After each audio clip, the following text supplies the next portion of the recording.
Up above you is the sky, and that's the way that we began to determine what we believe to be a fact. Most of the things that we believe to be a fact in our lives are told to us through our stories or the news that we hear. So my question would be, if they were deceiving you with the stories they tell you, would you be able to recognize that?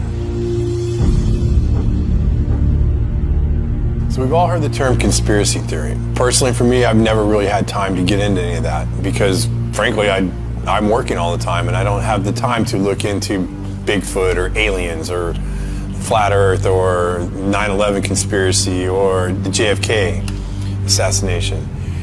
It's just, it's not anything that I really have any backstory on. But the one thing that I do have a lot of backstory on, the one thing I do know a lot about is Hollywood. When you think about the entertainment industry, what comes to mind? Movies, TV, music, right? Let's talk about this entertainment. I've been observing you. What if this entertainment was more than just entertainment? Now in complete control! When you're driving home from work, what are you listening to? When you come home after a long day and turn on the TV, what do you see? The U.S. are bracing. Saying that they're one.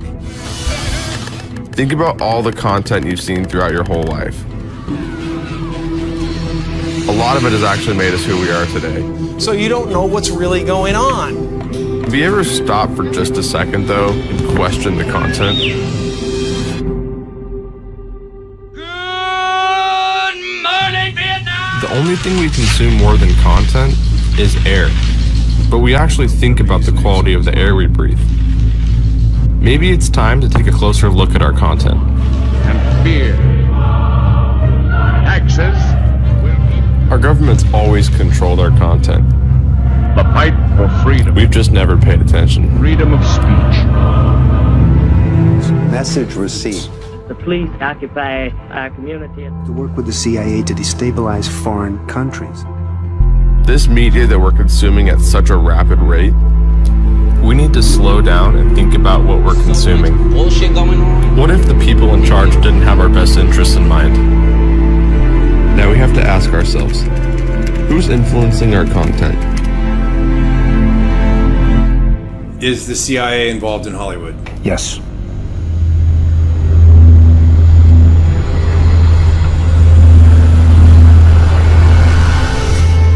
Guys, come ahead. I'm rolling. Go.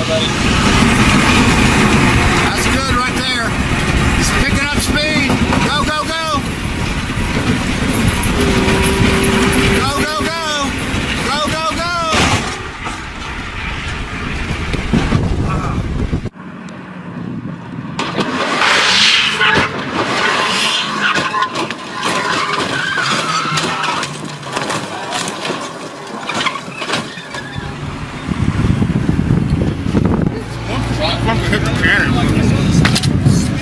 So for the past 28 years, I've probably had one of the coolest jobs in the world. I was a professional stunt performer. I've worked with some of the biggest stars. I've got to be Batman. I've got to be James Bond. I've won World Stunt Awards. I am in the Screen Actors Guild. I'm in the DGA. I'm in the WGA. And last year I got into the Academy, the Oscars. I worked my way up from being a stuntman to being a fight coordinator, to being a stunt coordinator, to being a second unit director. Action! First big job I get, I'm on Batman Forever. And I'm walking around set and I'm pinching myself. I'm looking over, there's Tommy Lee Jones, there's Jim Carrey, there's Val Kilmer, there's Drew Barrymore, there's Nicole Kidman. And I'm like, how did I get here?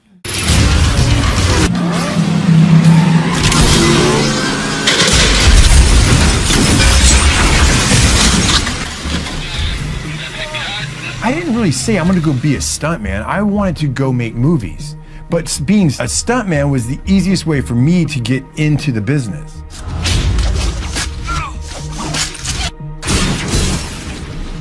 I didn't want to be an actor because like pretending to be a character. Well, being a stuntman, I was that character. I was the guy behind the illusion, creating it for the guy who's on the screen. I jumped out of that helicopter. I was in that fireball. I did whatever was being asked of the job.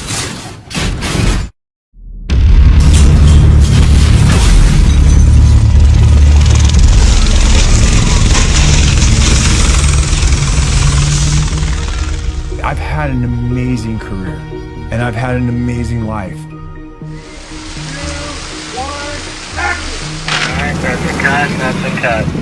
But in the system that exists today, as I get up the ladder, I realize it's not what people think it is. It's an illusion. It is a complete illusion. We're gonna put our pick and our turning ship. In 2014, I was working on a television show up in Portland, and I had a catastrophic injury. I've done this stunt, probably variations of it 20 times over my career. It was nothing. It was a small fall down into a stairwell. I did the first take fine, the second take, I knew I could do it better. I went up and I fell over the rail and I landed on the pipe down below and I burst fractured my L2 vertebrae and I was paralyzed from the waist down.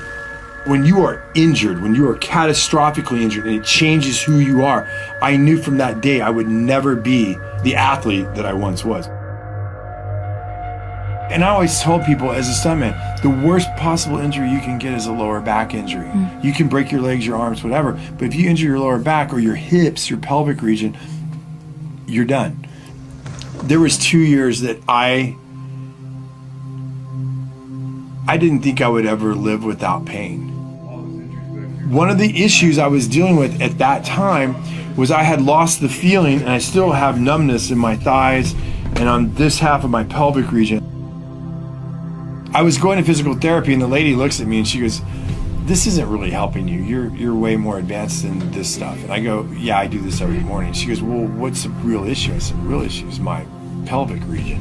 And so she said, "Okay, well, there's a woman who works here and she is a pelvic floor therapist."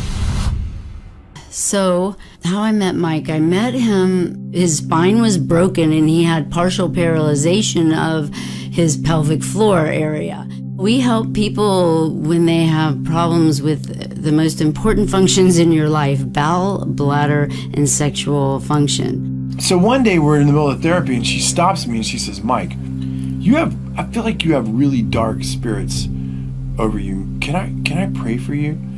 And I was like, "Pray for me?" I'm like, "Yeah, sure, pray for me. I don't really believe in that stuff anymore, but yeah, go ahead, pray for me." So she prays for me. And I was kind of thinking while she's doing it, okay, this is weird, but okay, whatever. So for the next 2 or 3 months, I would go, and then every now and then she would stop me and she'd say, "Hey, can I pray over you?" I was kind of a little bit disgusted with his personality because he was all about himself and money, and I think the Lord had a lot of work to do in terms of humility with him. He made it very clear that he thought I was crazy, but he let me. After she stopped one day, and I said, "You are either 100% batshit crazy, or you think all this is real in the spirit world." And she looked at me and she said, "Michael, I am one of the only pelvic floor therapists in Southern California at the time. And when these satanic people and these evil people do their rituals to little girls and women and boys, who do you think puts them back together?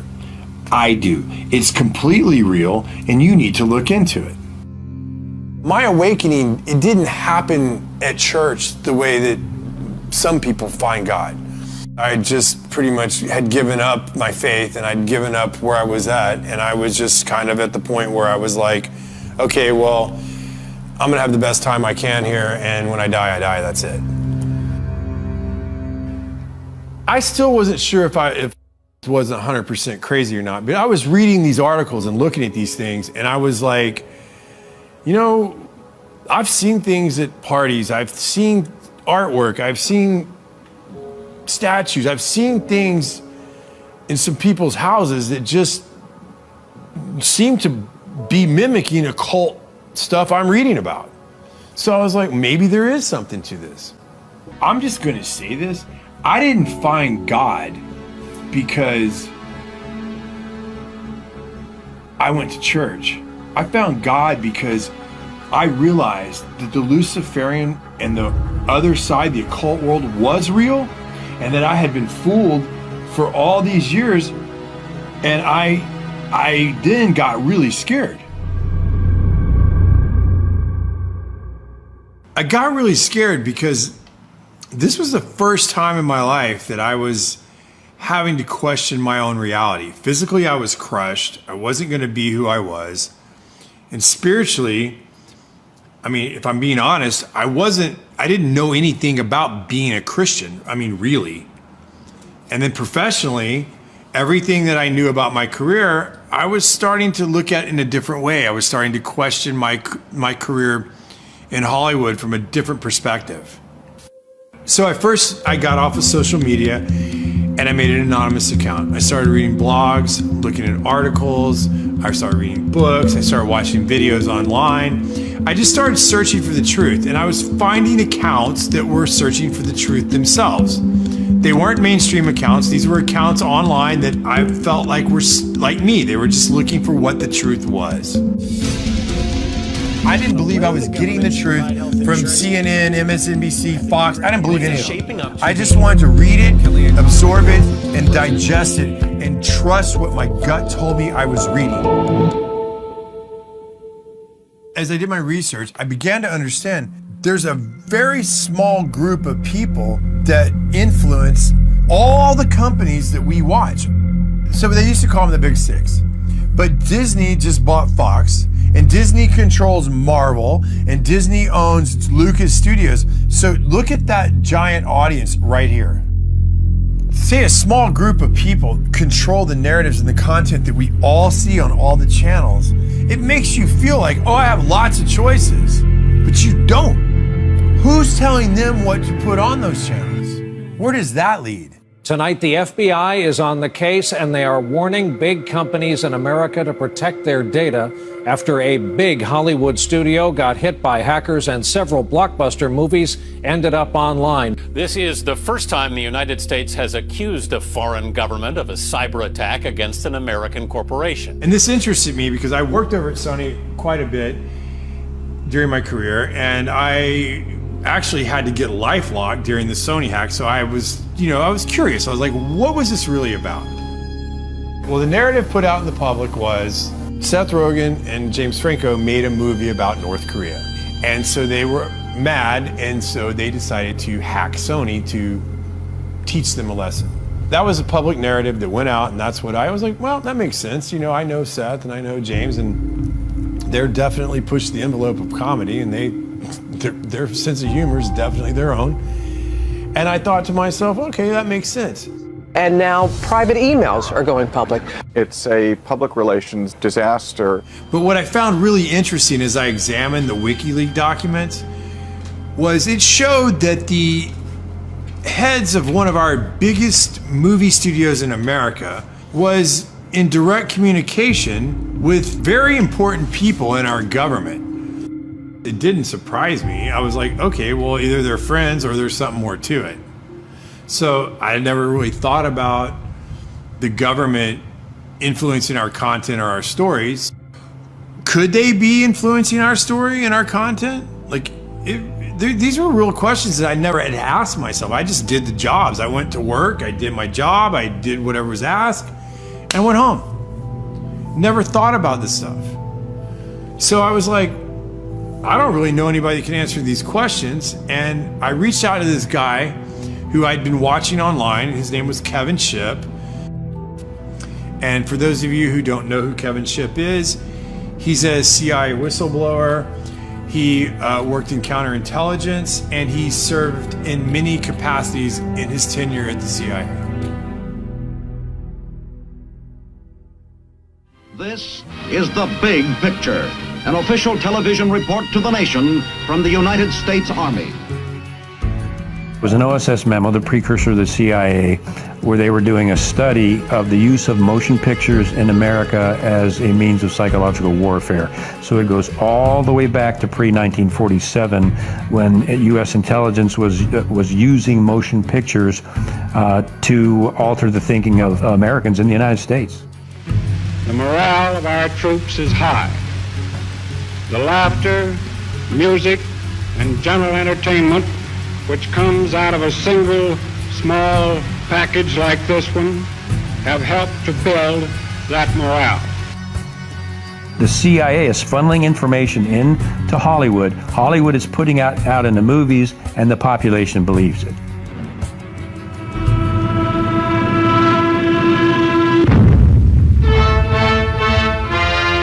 Taxes to bury the Axis.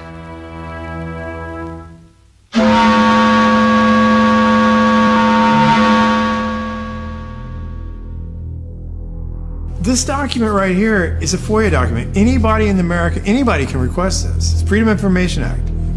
And in the 40s, they were telling you they controlled the radio stations. They controlled most of the mainstream media. They're telling you right here that motion pictures are used as psychological warfare. Why would they stop doing it?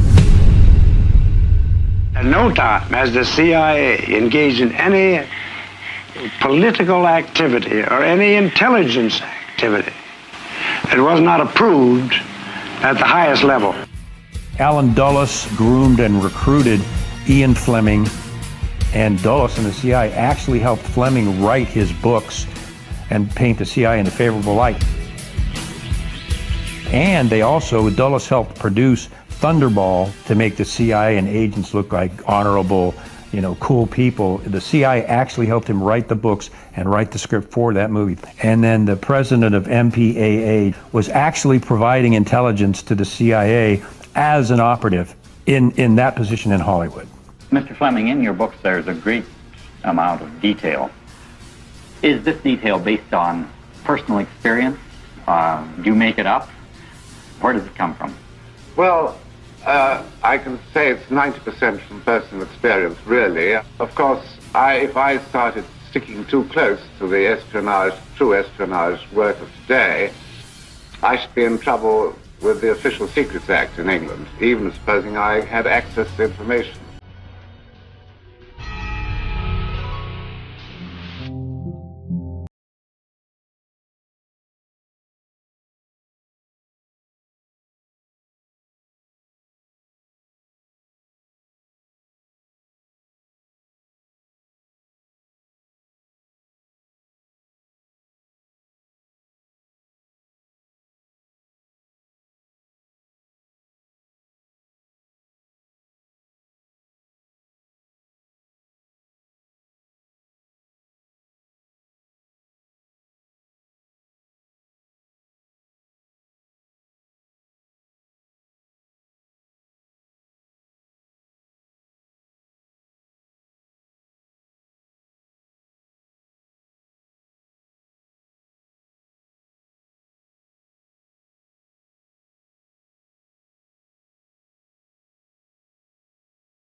Circumspect in doing it now, or he runs the risk of at least being looked at with considerable disfavor by the public.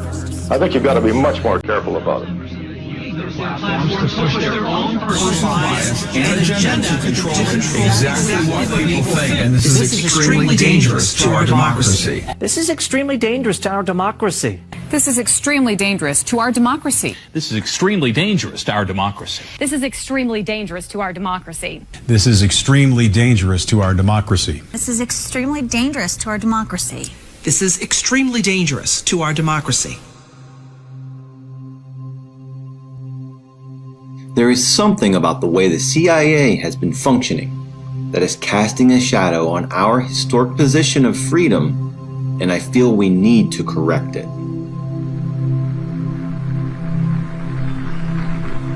Senator Moynihan proposed a bill to dismantle the CIA.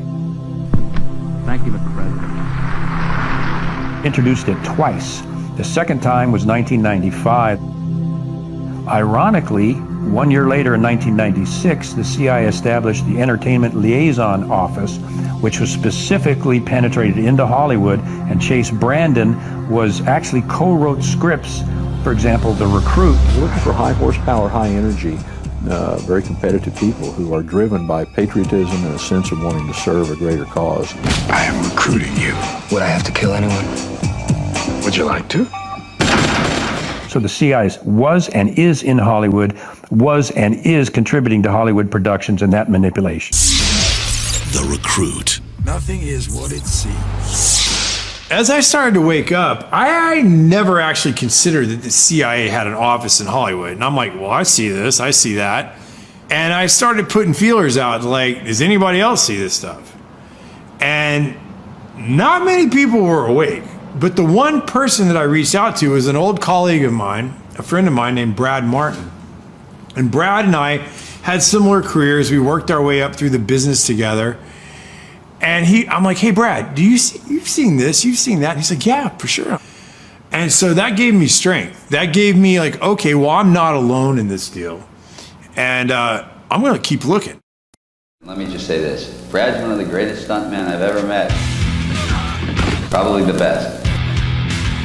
I'm a very physically creative person. I've been doing action for movies for 26, 27 years. I excelled at the action aspect of it, at the physical aspect of doing the fights and doing the gymnastics and doing the falls and doing the driving. I trained really hard and became one of the top stuntmen in the business. I started becoming a fight coordinator, and then a stunt coordinator, and then an action director. Very few people have ever gotten to where I've gotten to, and I'm super proud of what I did.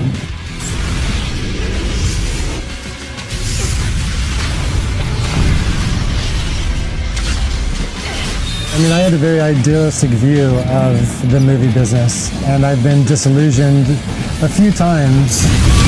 It feels very much like there's an agenda in every movie. I realized that it was more of a machine, and it was more of they just needed content to put out there for the masses. I stopped really watching TV. I stopped really watching movies. And one of the reasons why I stopped watching movies is I got into my research and what's going on in the world right now, and all the corruptness and all of the plot twists of reality. And I started realizing that reality is 20 times more interesting than Hollywood. I mean, I was a Hollywood buff. I loved all of those movies, but now they're meaningless because I know what's going on right now actually has purpose and has a meaning, and there are consequences. And once this story is told on what's happening in the world right now, and all of the powers that be battling each other, it will be the greatest story ever told. Like, for instance, I saw something on History Channel talking about how the CIA helped Disney buy all the swampland in Florida. Well, why on earth would they do that? His lawyers in charge of purchasing the parcels had served in military intelligence during World War II and knew how to keep a secret. And they used several different companies, none with Disney's name, to acquire the properties. Now I go down this rabbit hole of what does the CIA have to do with Hollywood, or at least with Disney? Washington, D.C. is definitely in Hollywood. I have seen documents of the DoD and the CIA writing to the studio heads, guiding them in certain fashion. There's a lot of things that people would talk about that are conspiracy theory, but there's some things that ring true with me. It's like, oh wow, that makes a lot of sense. Another program developed by the CIA after World War II was called Operation Paperclip. It's been depicted in many movies, including Disney's Marvel series. This Operation Paperclip after World War II, SHIELD recruited German scientists with strategic value. Thought I could help their cause.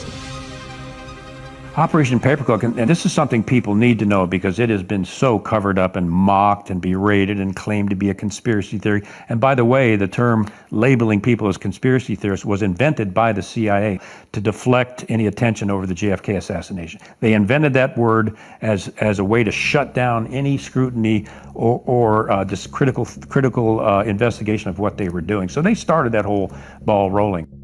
In terms of Operation Paperclip, it is documented. There's absolutely no question about it. Allen Dulles, CIA director, was an associate of Heinrich Himmler of the Third Reich. So what Dulles proceeded to do when the Third Reich was brought down was he secretly brought all of the top Nazi scientists into the U.S. He falsified their files that he gave to Harry Truman, making them look like there were no war crimes. They brought these Nazi scientists into the CIA to work for the CIA, and that includes the human experiments they conducted on Jewish men, women, and children, and the psychological studies that these Nazi scientists had done. The CIA was using their expertise for these programs through Operation Paperclip, and this was Nazi, much of it occult beliefs that the CIA adopted and actually put these people on their payroll. One of the programs that came out of Operation Paperclip was MKUltra. Now, MKUltra was a very complex program that dealt with human experiments and mind manipulation. As this 1952 CIA memo says, the aim is controlling an individual to the point where he will do our bidding against his will, and even against such fundamental laws of nature as self-preservation. In the Church Committee, MKUltra came out as an actual program of mind control using mental, physical, and sexual abuse and psychotropic drugs. Lysergic acid diethylamide, LSD. It was one of the first times that anybody had run into a powerful drug that was different than anything else that they knew anything about. A decision was made at the highest levels of the CIA to do testing on unwitting Americans. At Ravenscraig, Dr. Cameron went further with drugs and electric shock treatments than any researchers in the MKUltra project dared. His aim was to wipe the mind clean. Then he would implant new messages by forcing the patient to listen to a hypnotic repetition, as many as 250,000 times. This was called psychic driving. He would give the patient intensive electric treatment. He would attempt to implant new ideas in the mind of the patient. Now, to a layman, it would appear that Dr. Cameron was trying to take the slate and wipe it clean, the slate being the mind. In other words, brainwashing. Exactly, that's a very good comparison. Brainwashing. Yes, if you like. No. Oh, good heavens. You're doing fine. Just try to describe it. Oh, you don't know. You want to give yourself. You want to give yourself surgery. How do you feel inside? Inside. I'm living inside. Nobody explained it to me. Nobody ever asked me if I was willing to do it or anything. They put me on sleep treatment. And now they kept you asleep for 23 days. And while I was asleep, they were shocking the heck out of me with electric shocks and playing tapes. Why are you looking for responsibility? Why?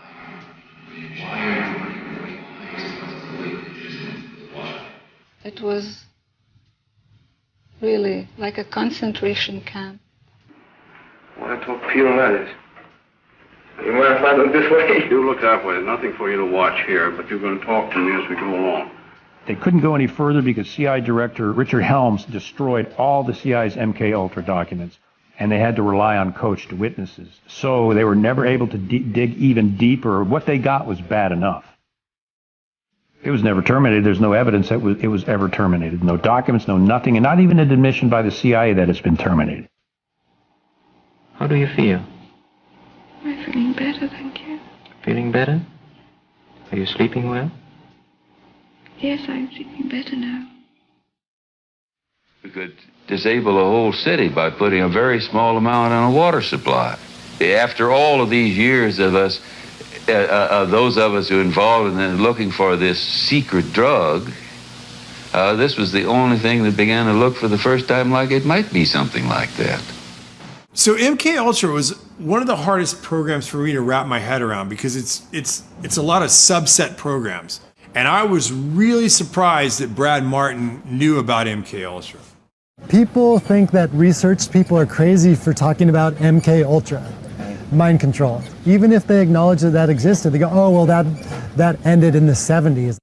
That's a crock of shit. And perhaps the world's only hope of stopping a sinister assassination plot. The movie that I did involving that topic was Zoolander. The fashion industry has been behind every major political assassination over the last 200 years. I mean, at the time, I was making a comedy and I had no idea what I was involved with. But now looking back on the movie, I'm blown away at just the propaganda. Doesn't anyone notice this? I feel like I'm taking crazy pills! In a movie like Zoolander, when they're showing you that they're controlling Derek Zoolander's mind through mind control, you realize that they're trying to desensitize you and to make you think that what you're watching is fiction because it's in a comedy. It's like a mass MK-Ultra now. Their purpose is to capture the minds of the people and feed them false history. The CIA is funneling information into Hollywood. Hollywood is putting out in the movies, and the population believes it. All right, so look, here's the deal. They have been desensitizing us since we were born, and I'll give you some examples. Let's start with the big one. Let's start with words we hear all the time and never even think about. Let's start with the word entertainment. To entertain. What does that mean? To bind or hold. To bind or hold what? An audience's attention. Okay, now let's take the word Hollywood.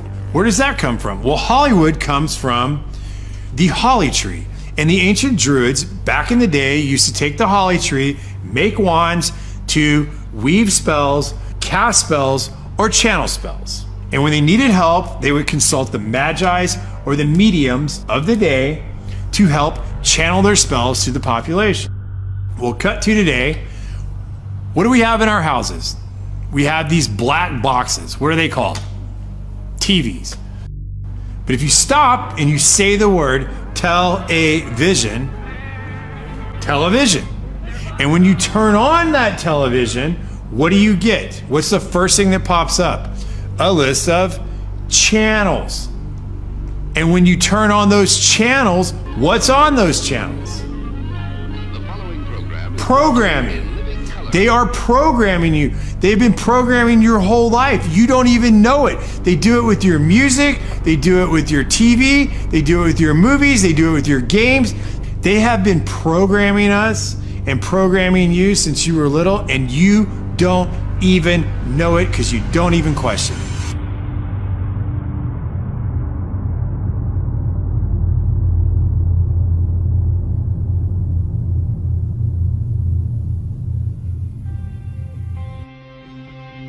Starting in 1900, we entered a previously unimaginable time of modern technology.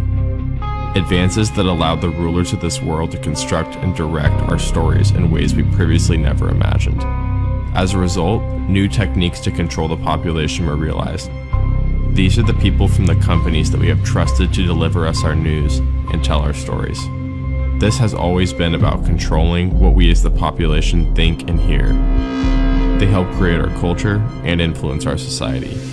We as citizens only trust them because as a society, we think that the gatekeepers have our best interest in mind.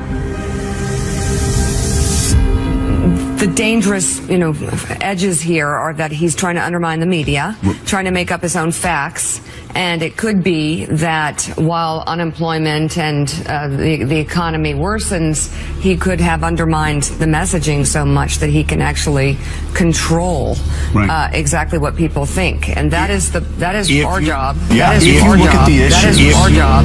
Our job. As I was researching, I found that most of the early communication companies were developed for shipping or aviation. And a lot of the men that started these companies were commissioned by the military during World War I and World War II.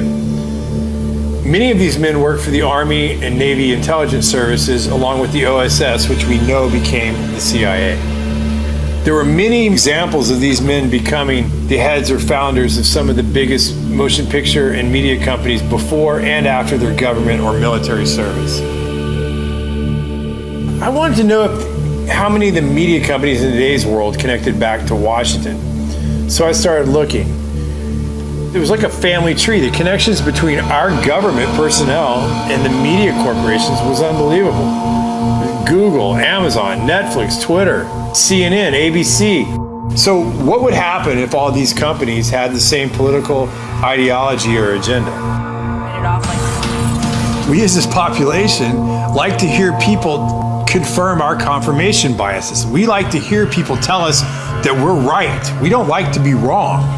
And we believe that the people on the media and the people that we're listening to have our best interests in mind. The problem is what if they don't? So if you stop and think about it, they can place any agenda on the population that they choose.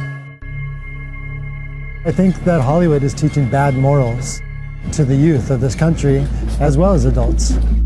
Desensitizing of violence to the masses.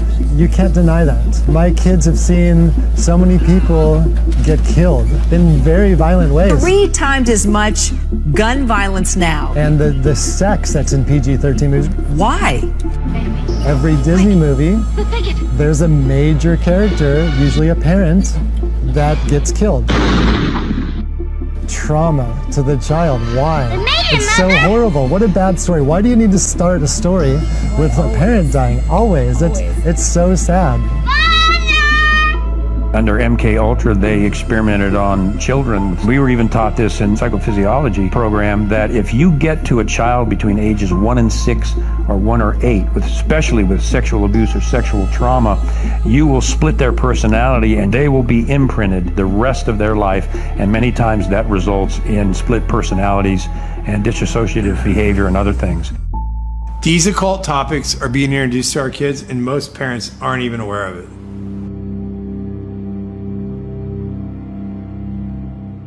So the biggest surge with this occult type material took place in the late 60s and the early 70s with movies like The Exorcist, Amityville Horror, The Texas Chainsaw Massacre, Halloween, and Roman Polanski's Rosemary's Baby.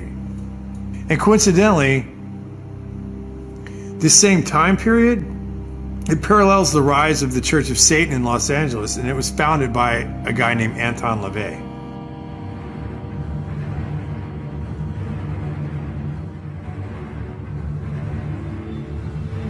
So it is done. When I was a police officer, we had cases of satanic cults right in Arlington, Virginia. Those have been around for decades. They're in the high schools, they're in the colleges, they're in the government, and they're in Hollywood. I got to meet people like Sammy Davis and that kind of shit. Sammy told me he worshiped the devil. Sammy was like, Satan is as powerful as God. And I was like, what the fuck are you talking about? He says, why do you think there's so much anger in the world and killing and murder and Satan? And he saw my reaction to it and he kind of lightened up on it. And he was like, the antenna is dark and it's the candles on the table and Sammy's face over the candle. Satan is as powerful as God.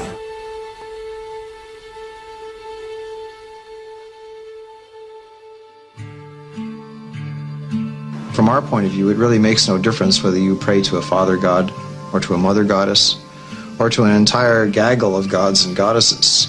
Michael Aquino was a high-level officer in the National Security Agency. He was and is, you'll see him today, a practicing Satanist. He created the Satanic Temple of Set, which he still runs. He was a high-level NSA officer. He's a member of the association I used to be in, the Association of Former Intelligence Officers, AFIO. He's a member of that. He's plugged in big time to the intelligence community, and he wrote a paper called Mind War. And Mind War was about psychological operations against populations, including the American, the domestic population, using Satanist techniques and tools.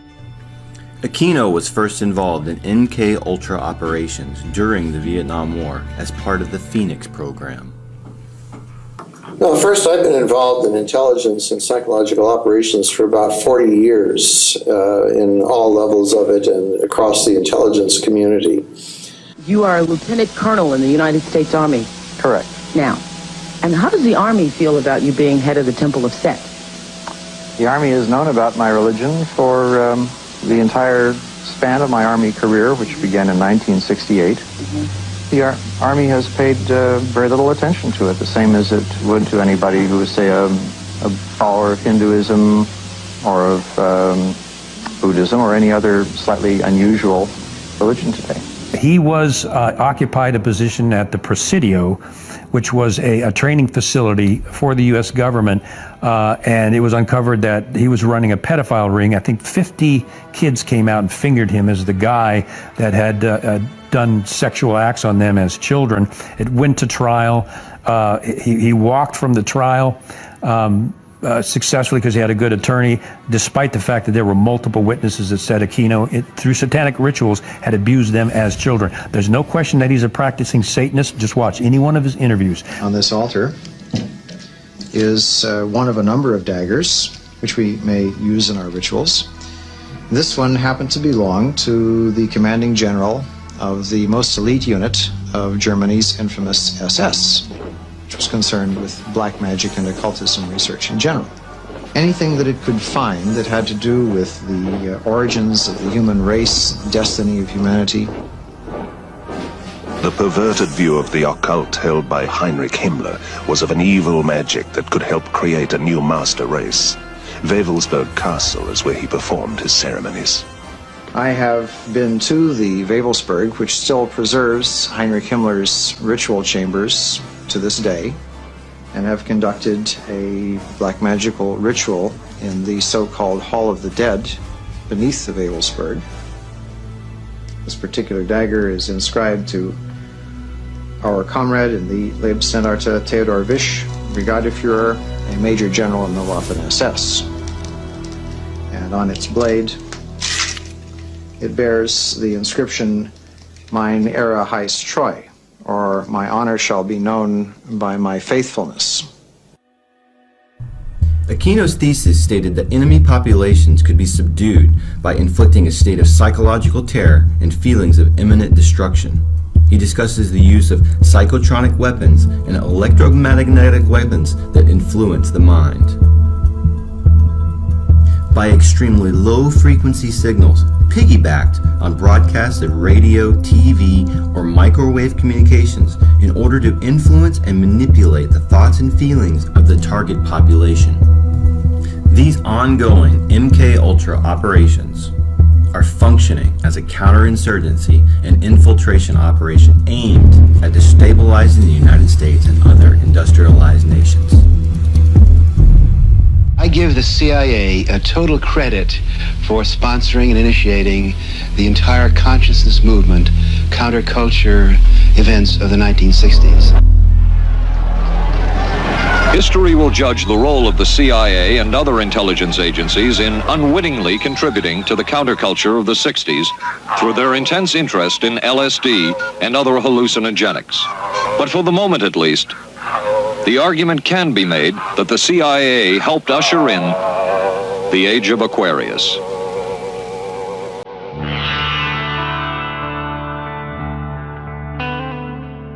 Laurel Canyon was the epitome of the summer of love. I mean, we saw the possibility of the way we could live. It's odd because in Laurel Canyon, so many of the soon-to-be stars there, their parents were in either the military-industrial complex or intelligence or the Pentagon. In Frank Zappa's case, his dad was working at Edgewood Arsenal. where they were doing biochem studies, psychotropic, and exposing U.S. troops to VX nerve gas and other things. The family kept gas masks in their house. He grew up with that in case there was an accident. And Edgewood Arsenal was doing this very similar related MK Ultra projects on U.S. troops. The Gulf of Tonkin is another prime example. The commander of the Gulf Fleet in the Gulf of Tonkin, his son was Jim Morrison. They claimed the USS Maddox was attacked by Vietnamese vessels. It was never attacked. As a matter of fact, they put ghost ships on the radar to make it look like they were Vietnamese ships. The Maddox was never attacked. It was an actual, literal false flag to enable the U.S. to declare war on Vietnam. So Jim Morrison's dad was involved in the false flag of the Gulf of Tonkin. After talking to Kevin, I started looking into Laurel Canyon. I drove down Laurel Canyon to Hollywood almost daily when I first moved out there.